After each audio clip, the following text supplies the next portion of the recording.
again. Hey guys, welcome to Say What Radio. Today we're doing a special artist spotlight on a good friend of mine.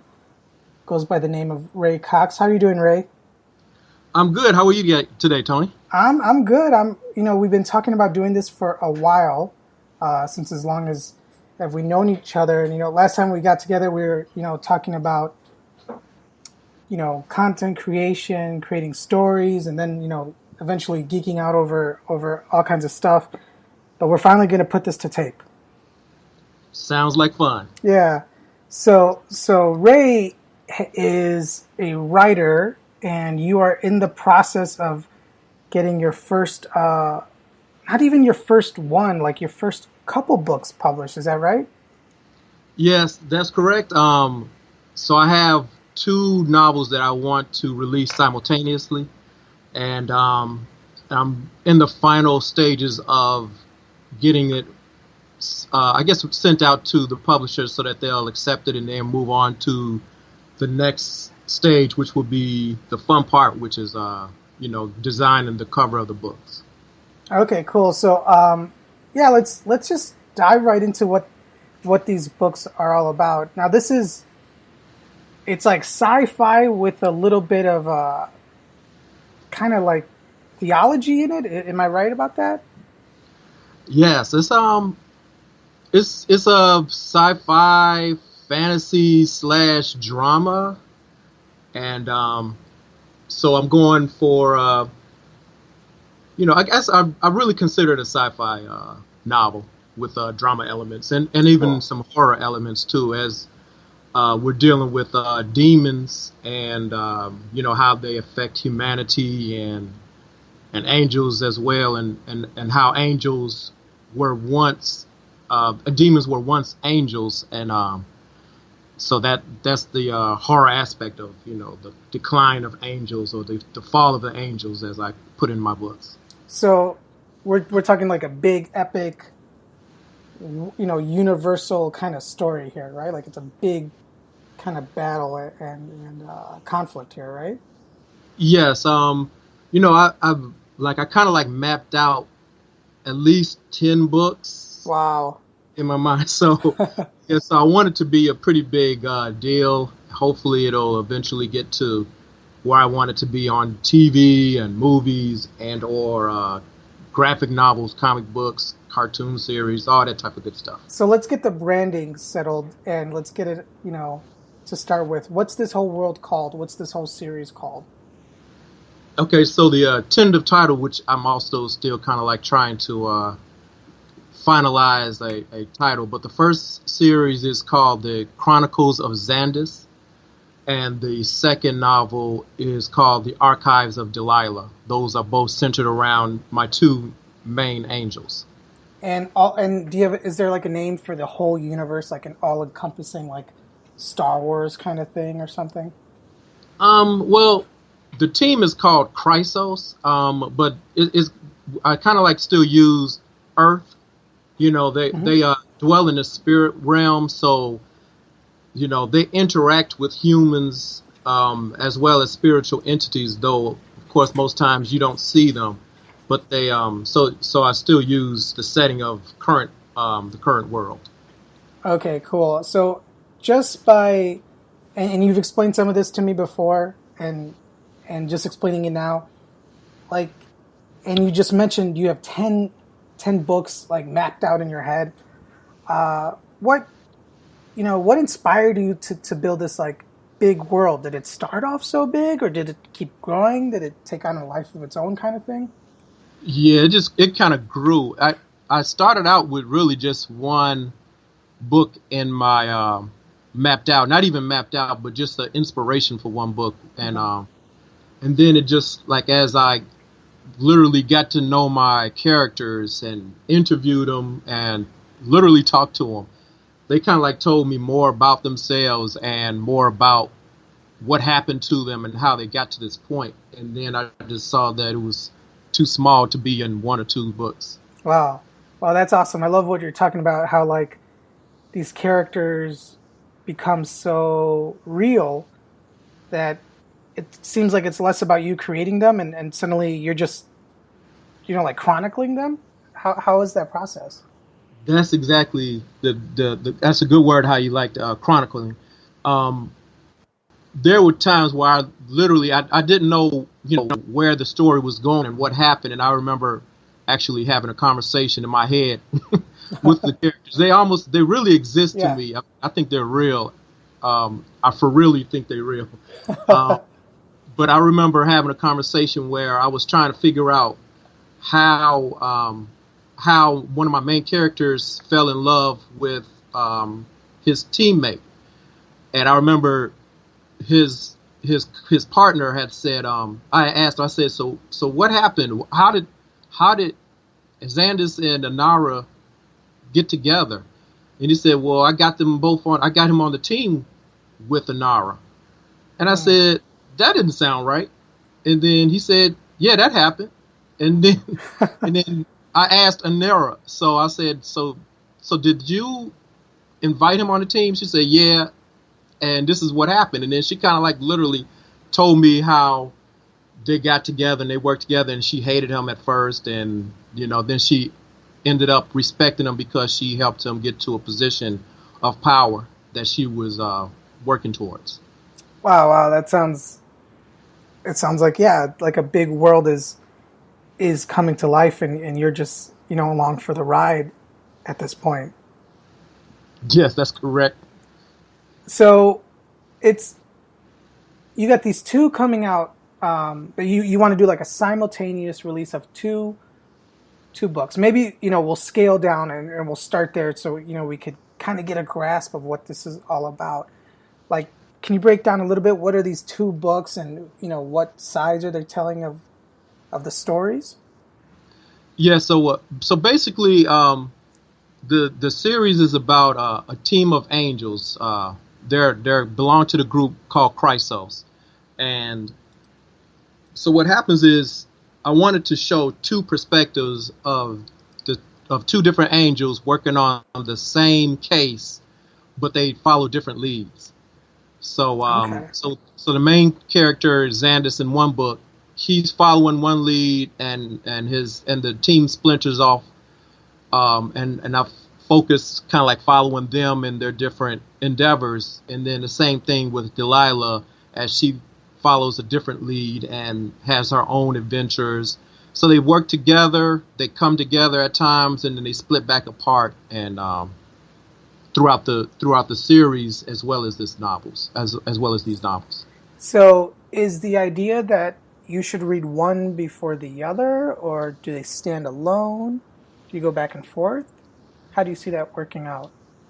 Yeah, like both of them, you can read either one of them first. It wouldn't matter. I kind of like wrote the first one I wrote was Xandis's Hmm. novel, so I kind of like lean towards that one being read first. But if you were to read the Delilah archives first, it wouldn't matter because they both fill you in on what happened and why they are chasing down these demonic entities and that sort of thing. Cool, cool. And when you talk about, they're on the case, that, like, it's a big world. It's super natural. It's the universe. It's the heavens. But then you talk about these uh, entities like they're detectives. I mean, how are they personified? Do they kind of walk around, or what do they look like? Yeah, that's exactly what they are. They're detectives. I call them deducers Cool. in this world. That's their title. Um, but yeah, they work as detectives slash army or militia, and they're following like I was saying, different leads to Hmm. try to figure out the demonic entities, what they did, and trying to capture them. But my first angel, Xandus, he's a blue-skinned angel with dark wings, and he has a bolt of lightning that he can pull out of his hair. He kind of like sticks it in his hair, and it's in stasis. And Oh, when he activates it, they use a power source called Vigor to to activate their powers or their weaponry and that sort of thing. to enhance their sight or to enhance their movements, their speed, even their power or their strength, depending on the type of angel. Each angel has their own set of different type of powers and abilities that they have.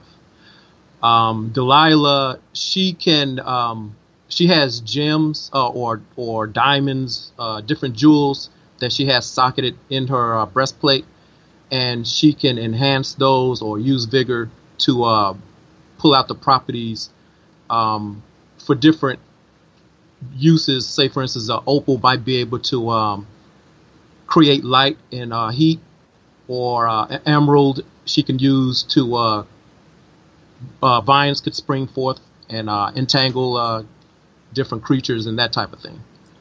I love this because every time you tell me a little bit more about the book, like my mind starts to go like, whoa, how did you get there? Like where did you get this from? Like, is this your first big writing project? Or I want to get into like, what's your history with world building or creating universes and characters and stuff? Yeah, this is my first, I think, most challenging world building activity or endeavor. But I did some screenwriting, and I entered some contests before. But I used this as one of my first screenwriting projects, and the feedback I got from the contest was that it was good, but it was too much detail for a screenplay. They said that they thought that it would be better for me to write it as a novel because it was, a lot of the things that were visual or explained that shouldn't be in a screenplay. And so I took that I was like, that's a good idea. It'll be easier to self-publish if I needed to, and Right. that sort of thing. So I went the novel right. But I did write 4 or 5 screenplays. Never any of them were sold or won in contests, but they did give me my first, got my feet wet in that type of it as a writer. So what made you start writing even to begin with? Why did you start with screenplays? What was it what was your spark, or what were you trying to do there? Well, the inspiration, actually what made me, I've always kind of like wanted to write. I think even in college, I think I remember starting to write something, and it sounded so stupid that I just never followed it. But what really got me to writing was that I was in a divorce. I had just got divorced, and I think that my first screenplay was about a police officer who had just got divorced. So it was kind of like me releasing anger or emotions, and I kind of like bled it on the paper, and that got me my first writing start. And then I kind of like took it to another level or a different level. Yeah, I mean, this is an entirely different. Like, that's really interesting because that first story you're talking about draws on your real world, some real life persona stuff. Whereas this is, these are the things in your head, but it's not the things we see in everyday in our world. So where did you get the inspiration for this? What were the things that inspired you to go this? Was it Star Wars? Does it start with that kind of stuff? Star Wars is an influence. I love sci-fi, but I love even more anime. Okay. And I think a lot of the inspiration came from Naruto and Berserk and a lot of other different types of anime, but almost a lot of it really came from Naruto. They all have so many different types of powers and abilities, and I kind of like incorporated that as for angels and demons to have those type of powers and abilities too. I feel like I'm missing something with Naruto because often I hear it brought up as like this catalyst for people's interest in all this kind of stuff, and in either like Japanese culture or I've never even watched Naruto, so I have no idea. So I feel like I'm missing something, but everybody keeps talking about it. Oh yeah, it's probably my favorite anime of all time, and I've watched literally hundreds of different types. I think this he is the most inspirational, or one of the most inspirational, in my opinion. Um, and the world is their world building is just so huge. They got so much history, and it's just in my opinion, it's just a real good show. So in your first like writing endeavors, you're writing from life, and maybe the people in your story are people like you see or you can imagine clearly. Now, when you're writing these demons and angels, do they take on? Do you draw from life? I know you're saying they become real and you're just kind of chronicling, but how do you draw from life and put that into these other stories too? Yeah, definitely. I would almost say that each of the characters, even the evil ones, have bits and pieces of me in them. Mm. So I kind of like started that way, where okay, I give them this negative personality trait of mine, and this one might have a different personality trait of mine, and I kind of like squared it. I made it. Mm. I what is the word I'm looking for? You just turned I it up and Yeah, turned it up, expounded on it, made it worse or made it better or made it more pronounced mm-hmm. than what my personality trait might actually be. And so that way I kind of like, since I had to know the character, and so it gave me a start, and then that's that helped me to go in further as the relationships built, and on how they got to, intermingling with each other and that type of thing. So you mentioned drama, you mentioned sci-fi, and like when I think of sci-fi, besides the future aspect or the technology aspect, and you mentioned Naruto, I imagine action. And, Oh yeah. And you talked about drama. Does the book handle both of those? Do you go into both of those in this world? Oh yeah, definitely. The same thing with Naruto. I mean, they have action almost in every episode, but then they deal with mourning, they deal with death, they deal with loss, they deal with treachery, they deal with betrayal, and all those comedy as well. And all of that is I hope to have incorporated in the book as well. I wanted to make people laugh and hopefully make them cry, hopefully to inspire, hopefully to make them believe, hopefully to make them enjoy this whole new world. So now I want to get practical about that because I find that really interesting because myself, as someone who likes to write and has tried working on a few different scripts and short stories, I tend to do more comedy and lighthearted and kind of more children's aimed material.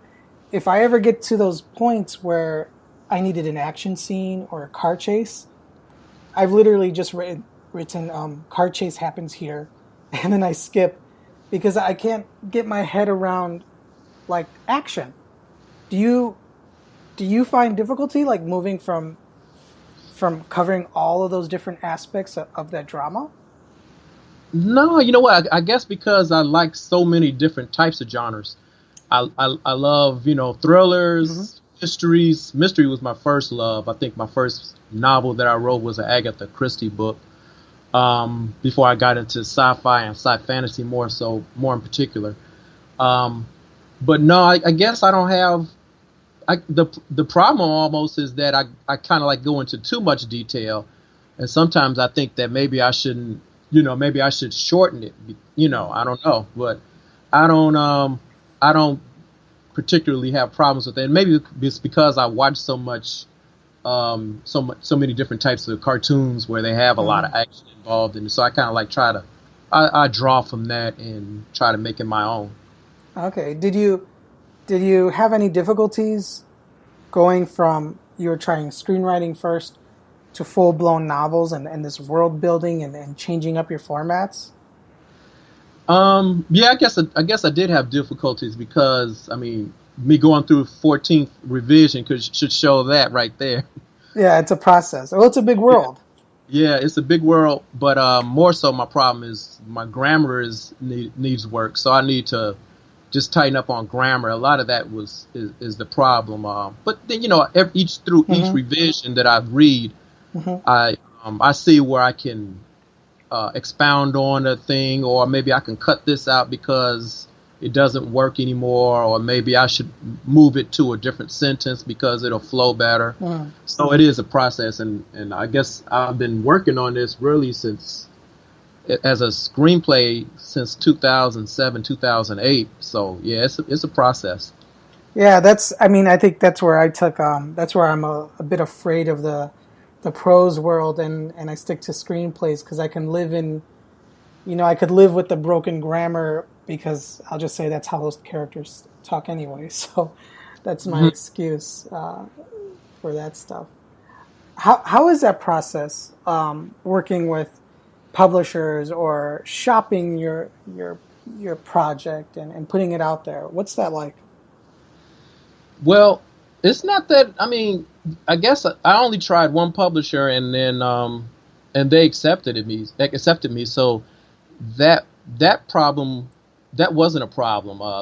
The problem comes, I guess, where sometimes when they're editing, I wanted to that particular sentence or phrase to stay the same, and they're like, well, it should be, like this is how it should be. So that's probably the only problem. And then after a while, they just like, they're just fixing what I want fixed, or adding what I want added, or doing what I want changed, and that type of thing. So they're just listening to what I have to say. But the first two or three, they were, they were trying to correct more so, and a lot of it was like, I wanted this italicized, or I wanted this spelled incorrectly on purpose.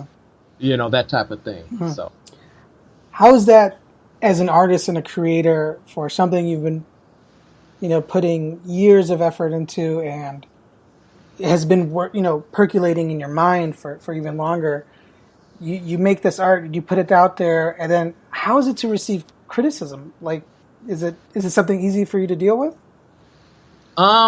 It's not easy to deal with. Of course, it's your baby. So it's just like, you don't want somebody to talk about your child. Like, what? My child is not cross-eyed. Don't talk about my baby, But at the same time, I need it because it helps me get better at writing it or explaining something.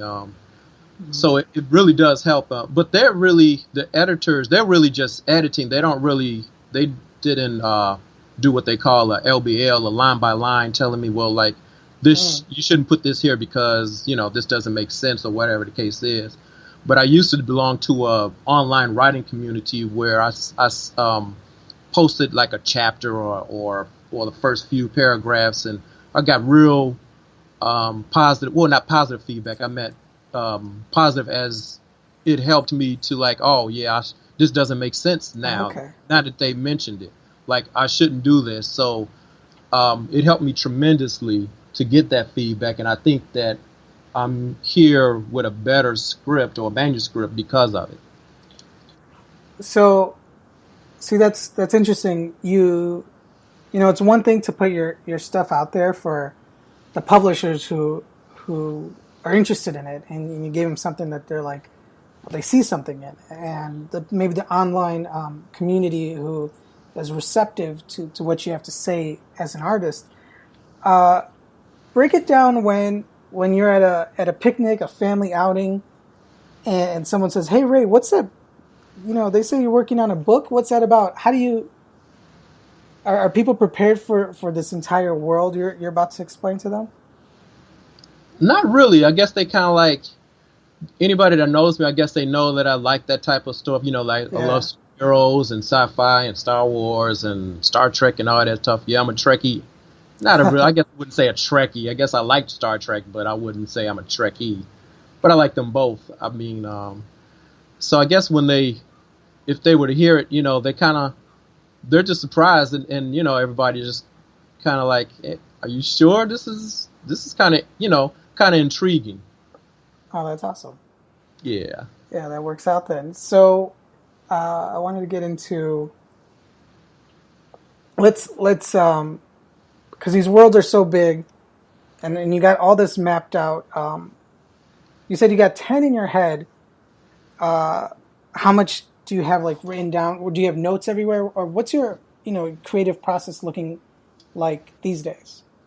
Oh yeah, yeah. I find inspiration from almost anything. I can, the news or something happened at work Hmm. or something that happened in a movie or a book that I read or a TV show that I watched. So everything I see or a lot of things that just about everything I see that if or even dreams. If I if it inspires me, that I throw it in my little phone. I have a little note app, and Hmm. I just write it in there in whatever book series that I think it will fit into or I want to use as. Hmm. And so I can, because if I don't write it down, I'm probably going to forget it. There's like Yeah. 90% chance that I won't remember what it was. So I have to write it down right away, and then I can always fall back to it if through the creative process or as I'm outlining the books. And that's what's interesting about this huge world you're building, or this, it's kind of like an epic story that, it seems to me like every bit of inspiration you could get, there's probably a place for that in this tale.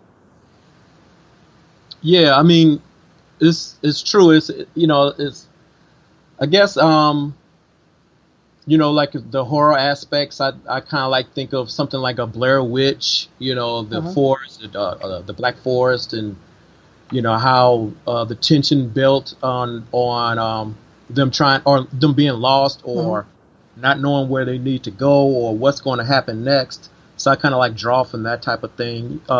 So different locales. I might look at Pinterest and look at different pictures. I remember having a writing exercise that another person had posted, and they said that just look at a picture, any type of picture, or ad, a commercial ad, or whatever, Uh-huh. and then you just write from what do you see, like what's happening in that particular frame. Uh-huh. Just is a person breaking up with somebody? Are they meeting for the first time? What's going on? And so then but I only need to do that one or two times, and then I was like, this is almost too easy. So that aspect of it was kind of easy. So I can draw a lot of inspiration Uh-huh. from pictures. I just have to make it fit. It's just a Uh-huh. puzzle piece, and I got to find where it's supposed to go. Are you very disciplined in taking the time and giving yourselves that time to work on your craft? Do you have a set schedule, or are you kind of sporadic? Oh yeah, I'm sporadic. I don't have a set schedule at all. I kind of like, okay, I've been on the games for a while. I need to start writing something down, or I need to go through this.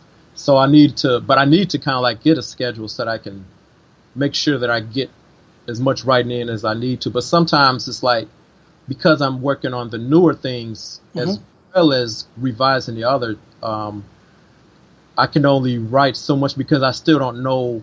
I know the beginning, I know some about the middle, and I know how I want it to end, but I need to get it to that point, and that's kind of like hard for me. Just in how's it hard? Like in the sense of Yeah, like, doing the grunt work kind of thing, or well, like even though I outlined kind of like what I want to happen, Mhm. I have to try to figure out where it happens and who was there when it happened and how it affected that particular character, that type of thing. So I might say, yeah, okay, a fight happens here because they're trying to capture an angel, and so Mm. now I'm like, well, who's the one that's being captured? Is there any history involved in that? Is it somebody they know, or is it just somebody random that they're trying to help? Um, and who all comes to their aid? How big is this fight? Who is the one trying to do the capturing? So I'll know what I want to do. I just need to know the details of what happens when everybody gets there and who was already there. It sounds like, yeah, like you're in on the ride kind of thing, and just trying to follow this world you've built or are building currently. Yes, yes, that's true. Does it ever get like difficult when you're? Do you ever fall in love with an idea or a character or a moment, and then when it's time to edit, you wonder, does it work here? Is it easy for you to move things or drop things or cut things? No, it's hard for me to cut things because I might think that it works to me, but like I was explaining before about the when I submitted something to an online community, like they were mentioning that yeah, you shouldn't have that in there because it's like you're kind of like teasing the audience because this really was, a scene that I cut was where the female angel Delilah, she was she went away to kind of like think and was worried about something that happened in her past, and then she kind of like had a flashback as Xandus came to look for her. And so then they kind of like had a fight, and it was almost like they kind of like said it was a cheap way of getting them to fight. It was you're building up this tension, and then they're fighting, and now why are they still fighting? Because they, she obviously knows who he is now. Why are they still fighting? So now I was like, yeah, I can see what you're saying with that. At the same time, I kind of like thought it was still a good scene, but it was more negatives than positives. And so I said, well, maybe I should just change this whole thing and cut it. And that was like, 500, 700 words or whatever. Yeah. I cut from there and changed the whole beginning. That's interesting because with anything I've written, I've shared it with only, very few people, some friends, some family, and showing them bits and pieces. And I've never opened myself up to that, like peer review. How have you found that process of that online community and that feedback? Is it very receptive? Is it easy to find a community? Yeah, I just kind of like just was on the internet and was just looked around and really I just were read everybody. It's a very active community and they had a lot of input on they have one what is it called, one post where you submit your first 200 words. Okay. And just so that's the grabber, so your first 200 words will determine if that person is going to continue reading it or not.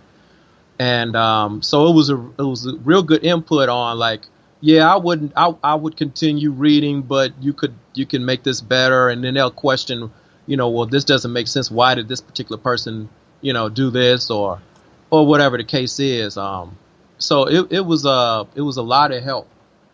And so it helped. It was a big help. Yeah, that definitely inspires me, and hopefully it inspires some other, creators and writers to kind of finally put your stuff out there and see where it goes, kind of thing. Oh, definitely. Like I said, it's hard to hear it, but you gotta hear it because you want it to be. And they're not there to try to hurt your feelings, whether or not they use curse words to explain how bad it is. But you rather them say it's bad and you through your peers than somebody else saying, put it on Amazon and they're giving you 1 star because that's true. Yeah. Yeah, got to get it early then. Right. Yeah. So one last thing I want to ask you, because I know you got to think of you've thought about this, because I know you're a movie guy and you're into all the blockbusters and into all the stories out there and all this. In your mind, who makes this movie that you're building? Who's the director? Who's producing it? Who's starring in it? How do you see that in your mind? Oh, it's funny that you should say that. I can't. It's hard for me to even pinpoint one person. Every movie that I watch or every commercial that I see, I'm like, she would make a great Delilah, or this particular person will make a great Anura. This person will make a great Xandus. So it's like so many people. Like Ryan Gosling will make a great Xandus, or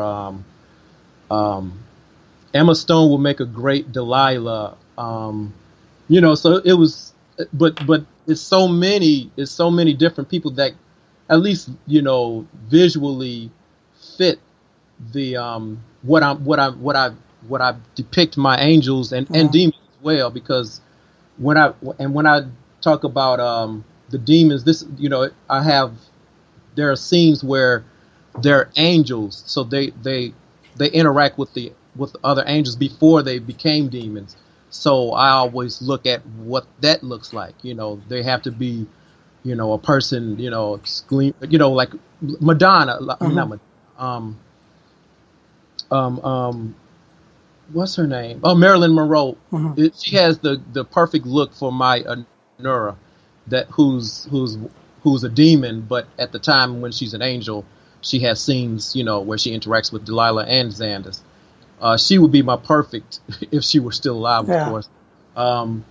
She would be my perfect Anura. So it's so many different people that would fit in there that it's hard for me to even pinpoint. I would be happy with any of them. What about a director? Is there anybody who you think has the right eye to tell a grand story on the scale? Whoever the director are for Game of Thrones, one of the best TV shows in the world, they're great. They would be, I would think, great. So I would pick them if they were available to do it. All right, with the unlimited budget, it'll work out. Oh yeah, definitely. Awesome. Yeah, I think this was a great way to just give everybody like a taste of this big like epic tale, like this journey that sounds like you're ready to unleash on the world soon enough. Oh, definitely. I can't wait to get to that point to see where it goes and how far it will take me, that type of thing. But I can't wait for it to happen, and so I just have to get it to that point where I have to almost like let it go. Like, okay, this is as good as it's going to get. I guess I won't say I'm a perfectionist. I'm far from it, but I just want it to be as perfect as possible before I let it go, and I want to have as few negative ratings as possible because I want it to be as good as it can get. Well, I think people in like the sci-fi communities or comic communities, I think as fans, we pick up on that when we could tell the creators cared so deeply about what they are working on that when they release it, and all these things take a long time to release. Many of the best comic books have all been delayed or something like that. But when we could see that the creator cared so much, that all comes through. So I'm excited to get to it as well. Yeah, thanks a lot. I appreciate that. So we'll look for updates on sunchrysos.com for the moment, and I'll put links to where people can find you in the show notes here. Okay, I appreciate that, and I might put a shameless plug in there that you and your lovely wife had created that website for me, so that was awesome. Oh yeah, it's our pleasure to be part of this universe and somehow get some royalties when when things blow up. That was our secret plan all along. Awesome. But so everybody will be on the lookout, and when we get closer, and when there's more to talk about, maybe we'll do this again and get deeper into this world. That would be awesome. I look forward to it. So I'm Tony. Thanks to my guest Ray Cox. This was fantastic, and we'll see you guys next time on Say What Radio.